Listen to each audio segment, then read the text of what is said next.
Oh, everybody's gonna disagree with me on these ones. It's gonna be fun.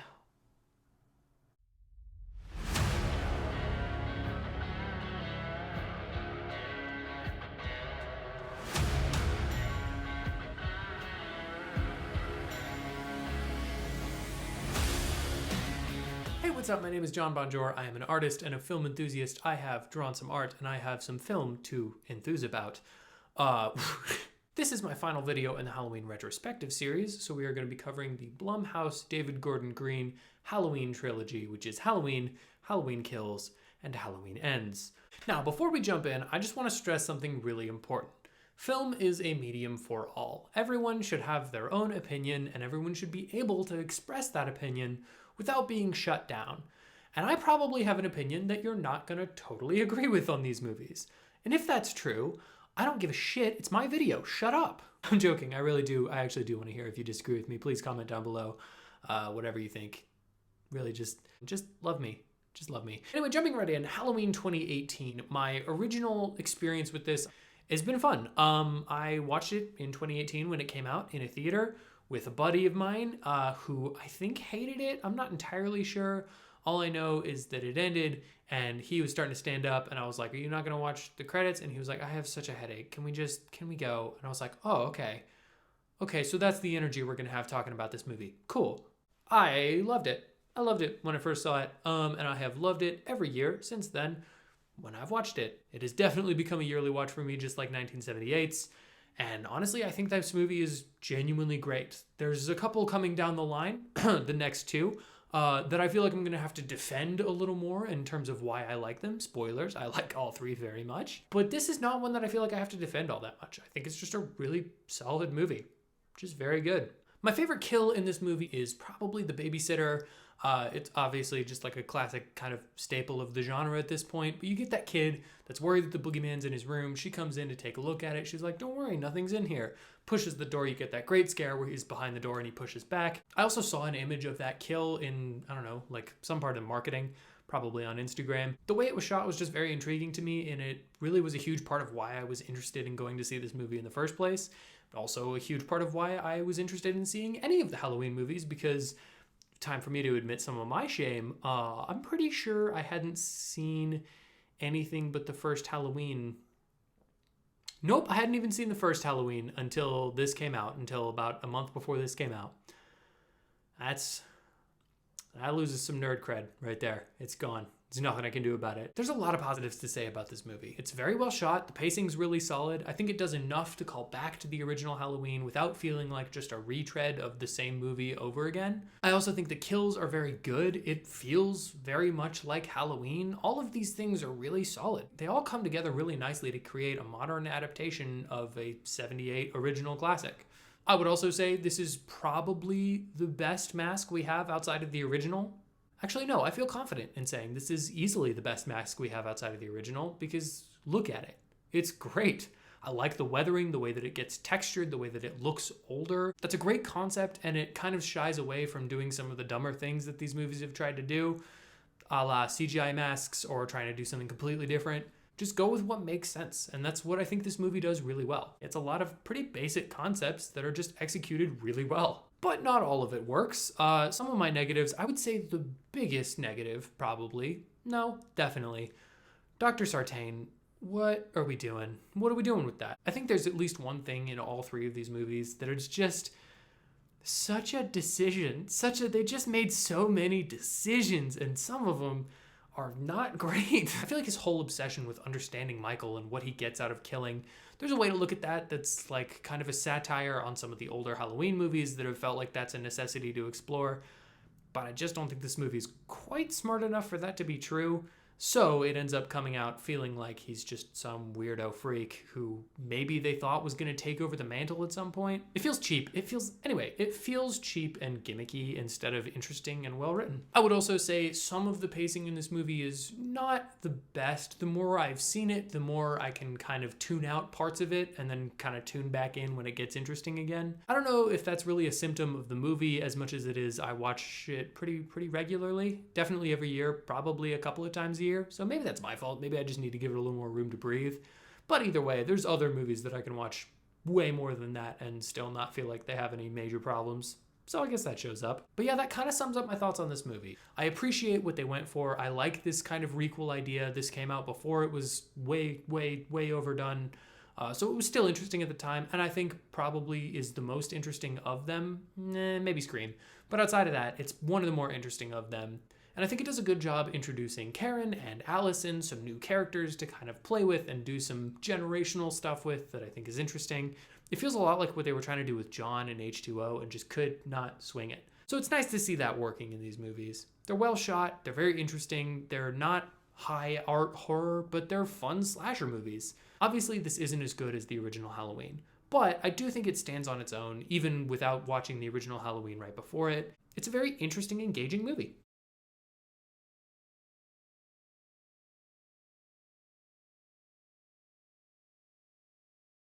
That brings us to Halloween Kills. It came out in 2021. That was kind of mid-late pandemic, which probably had an effect on this. Honestly, don't know, don't care, does not matter to me. My original experience with this movie, it came out in theaters and on Peacock, so I watched it in theaters and on Peacock. That's exactly what I did, and I have no shame about that. I watched it in a movie theater, because that's what you do when you're excited about a movie, and then I came home and I watched it on Peacock, because it was there, and I liked it. It was interesting and fun. That's kind of my whole experience with this movie. The people in my theater were rowdy, weird teens, which was fun for this kind of movie. They were talking the whole time. Normally, that would hugely get on my nerves, but I don't know, it's a slasher movie. Like, if you're not kind of surrounded by people that you wouldn't totally mind getting killed in a slasher movie for legal purposes, then what are you even doing? Like, that's what you should be surrounded by, especially the first time. And it was fun. There was a good energy in the crowd. And then watching it at home, I got to kind of dig in and appreciate some of the other little details. My favorite kill in this movie, and there's a lot to choose from, there's a lot of really solid kills in this movie, is, cannot remember the character's name, I'm gonna look it up. It's Laurie's boyfriend. I'm gonna say Cameron. His name is Cameron. That is easily my favorite kill. It's where Michael puts his head through the banister and like breaks his neck and slams his head. I sound like such a freak. It's a really interesting kill though, and I think it kind of encompasses what's great about this particular entry. While Halloween 2018 was an exploration of trauma and grief, this is an exploration of the insides of people's bodies. And not in the creepy way that it sounded like, in a different creepy way. Anyway, this is an exploration in just watching just a bunch of people die. And that's a good slasher in my book. Honestly, that works quite well. It's also an incredibly brisk pace, so that helps. I guess we're talking about positives now. The opening kind of flashback stuff all works super well. It convinces me that they could do a direct sequel to Halloween if they wanted to and make it feel like it's still in 1978. I think that'd be a blast. I'm sure I'm not the first person to think that. But it's a very interesting opening scene and it's quite fun to watch. And then it just kind of dives right into the movie and we get so much just craziness in this movie. I don't know if I would describe this movie as having a plot. I would say probably I wouldn't describe it in that way. I would say that it's just one of the craziest viewing experiences that you could possibly have in this franchise. It almost feels like David Gordon Green had like 7 or 8 ideas for kills and shots and just general scenes. And he was like, what about those? What if we did those? And somebody else in the writer's room was like, how are we gonna get there, David Gordon? Or perhaps Mr. Gordon Green? And he said, who gives a shit? We're just going to be there. We're just going to do that. And then just say that that's good. And I don't know why that works for me. I'm not even defending this as a good movie per se, although I do think it's pretty solid. I think it's just a very entertaining, just a roller coaster of a film. Like I said, these last 2 are movies that I'm going to feel like I need to defend a little more. But honestly, I have no shame in really loving both of them. Halloween Kills is such an interesting middle part to this trilogy. It follows up on some of the kind of town problems that they were having and then some of the trauma that they were dealing with Michael. The whole fear around that town, that mob mentality scene is ridiculous because they all believe that this like 4'9" guy is Michael Myers, a person that they've seen his whole face on television the whole day, and they're like, it's that little Humpty Dumpty looking man. Who cares? That's my problem, is I just don't care. I can appreciate what they were going for with the mob mentality thing and that they were just trying to say that people get blinded. So yeah, is it ridiculous? Yeah. Does it make sense? No, of course not. Do I kind of love watching that whole section? Absolutely, because it's interesting. And it feels like picking up from things from Halloween 4 and 5, things like the whole town feeling empty and just kind of like a cavernous pit of hate. I like that this movie takes that and extrapolates it and makes it a part of the story and an interesting thing that's going on. It also has interesting tiebacks to Halloween 2 with Haddonfield Memorial. It's got a lot of great little Easter eggs. And like I said, there's so many kills in this movie. I don't understand how you could be a huge fan of movies where a bunch of people die and then watch this and go, that's bad. It's a bad movie and I didn't like it. No, this is a bad movie and I love it so much. We also get to develop Allison as a character quite a bit more in this movie. She is great. This is a very great character. I would love it if they did a spin-off with her. Andi Matichak is such an interesting actor, and I think she brings a lot to that role that kind of wouldn't be there on the script. And we get the completely unceremonious death of Judy Greer's Karen, which is hilarious. I also appreciate that this movie kind of toys with the idea of like, oh, do we know what Michael's killing for? No, and it doesn't matter. I appreciate that these movies are really not trying to make that a focus. That said, it's obviously not perfect. The pacing is very quick, but also very strange. There's so much emphasis put on random things that kind of don't make sense. Laurie is kind of cut out for most of this movie. She's just sitting in a hospital bed, doesn't really do a lot. And it just doesn't feel like a complete movie. It feels like a weird kind of second to beginning of third act.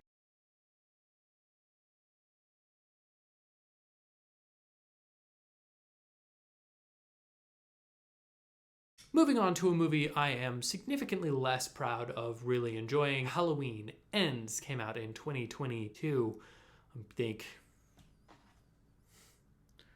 Also directed by, you guessed it, David Gordon Green. My initial experience with this movie is very strange. I had seen a lot of the discourse kind of going into it. There was a huge amount of fan negativity going into it, and I had seen a lot of the early reactions that said, what the hell are we doing here? So I kind of prepped myself to hate this movie. That's a thing that I knew was going to happen, which I don't normally do. I try to go into movies just loving it. I don't think I did in this one. I went into it expecting to hate it. And I just feel really gross about this, but I love this movie. I really do. It is weird. It's a weird call. Every decision that they make is absurdly strange, and it does not feel like the trilogy capper to the trilogy they've been setting up. But the movie that it is, I think, is quite good.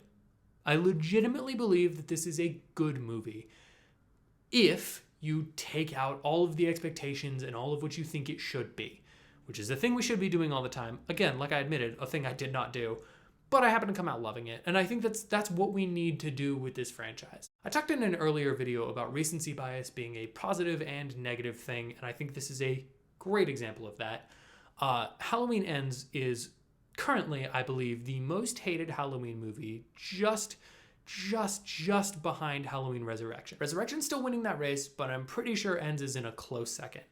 And it really shouldn't be. My favorite kill in the movie is the first kill. It's not even really a kill, but it's a death, and it just completely surprised me. It was almost funny. You ever have that death in a movie where it's like, that's funny, but also that is really messed up. That's really dark, and I feel bad for laughing at that.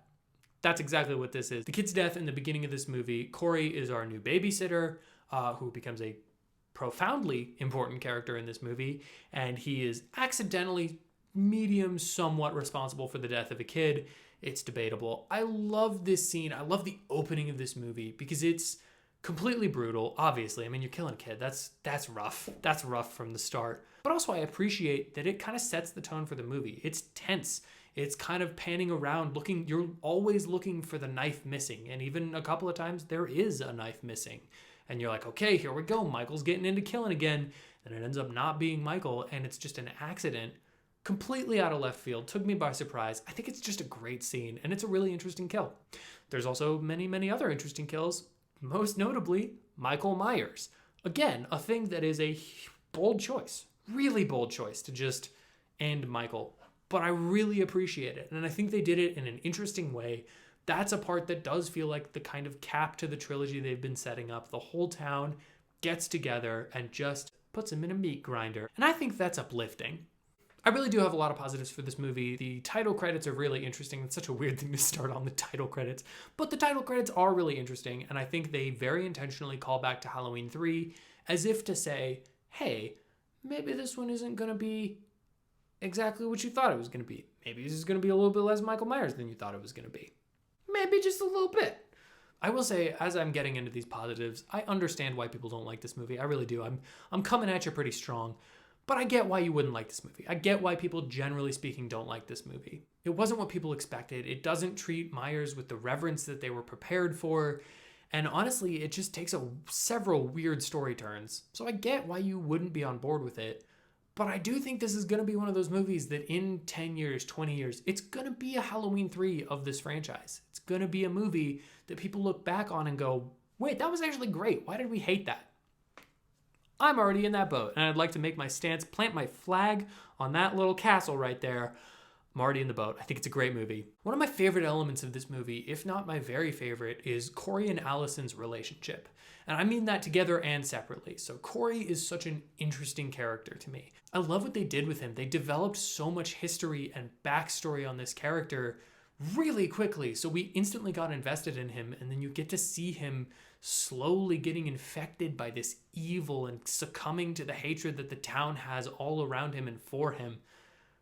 It's so good. It's so interesting. And I think it presents a lot of themes that are really exciting to kind of dig into. Same deal with Allison. She's been the perfect final girl for the last 2 movies. And this time, she's really bucking that trend. The way that she chooses to process all of this is so interesting to me. You can tell that she's trying to have a normal life, just like Corey is.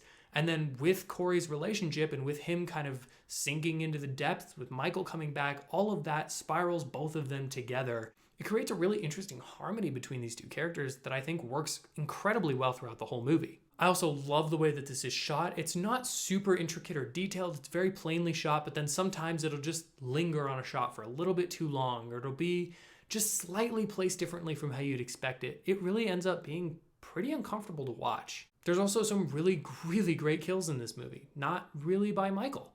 When Corey puts the mask on and he goes to the junkyard, that is one of the best scenes in this franchise. It's so interesting, and I love that they never really tell you whether or not he's possessed by Michael or just influenced, or if he's not influenced at all, but he always had this inside him. I am just endlessly intrigued by that character, and Rowan Campbell's portrayal is top-notch. It really is one of the best parts of this movie. Jumping into negatives, I think the worst part of Halloween Ends is probably just that it really does end up feeling a little disjointed. It feels like it's beholden, and it sort of is, to finishing out this trilogy, where I think the movie and the directors are more interested in developing this other story that they came up with and that they have going. So it ends up just feeling disjointed. And honestly, that's kind of a criticism I have for the whole trilogy. As much as I love each individual movie, watching them back to back to back, some of the time it just doesn't feel connected. It feels like they had this story, and then they had this story, and then they had this story, and they put a couple of little threads kind of going through. But most of the time, the things that they introduce are one and done. You see everything that they're gonna discuss and talk about in that movie. I don't know that that's even inherently bad, but this movie is the biggest victim of it. By the time you get to Michael versus Laurie, you kind of aren't invested in it anymore. I mean, you are in the sense that you've put your time into these other 2 movies leading up to it, but in the middle of this movie, that's not really what your focus is on. So it's a little hard to kind of jump back into gear. I think it does end up working by the end of it, but it is a little tough. But that really is kind of my only negative for this movie. The acting is great, the direction is incredible, it's very well written most of the time. Some of the time it's not, but no movie's perfectly written all the time. And I appreciate what it's going for. Does it always stick the landing? No, it's a little disjointed. But I'm okay with that because by the end of the movie and by the end of this trilogy, you have a really interesting story, something that doesn't feel like just a general retread of what we've already seen before. So that's my thoughts on David Gordon Green's Halloween trilogy. People way overhate these movies as far as I'm concerned. I think they are really good and super worth your time. And with that, we have concluded our Halloween retrospective series. Thank you so much for joining me on it. I really appreciate you guys watching these videos, commenting, liking them, sharing them with your friends. Thank you. Seriously, it's been quite a journey. Thank you for watching these videos and checking out my channel. If you'd like to hear more of my thoughts on Halloween, I've done a lot of other videos, like I said. If you want to hear my thoughts on other movies, comics, TV shows, sodas, like Coca-Cola or Pepsi, it's not even close, it's Pepsi. Man, people are going to hate me for this. Hit the like button, hit the subscribe button, and comment down below what you think of the David Gordon Green Halloween trilogy, or what your favorite Halloween movie is. Or you can do none of that, because I am not your dad. Happy Halloween, friends. We are going to be covering the David Gordon Green... This is the final video in my Halloween... Did I even hit record?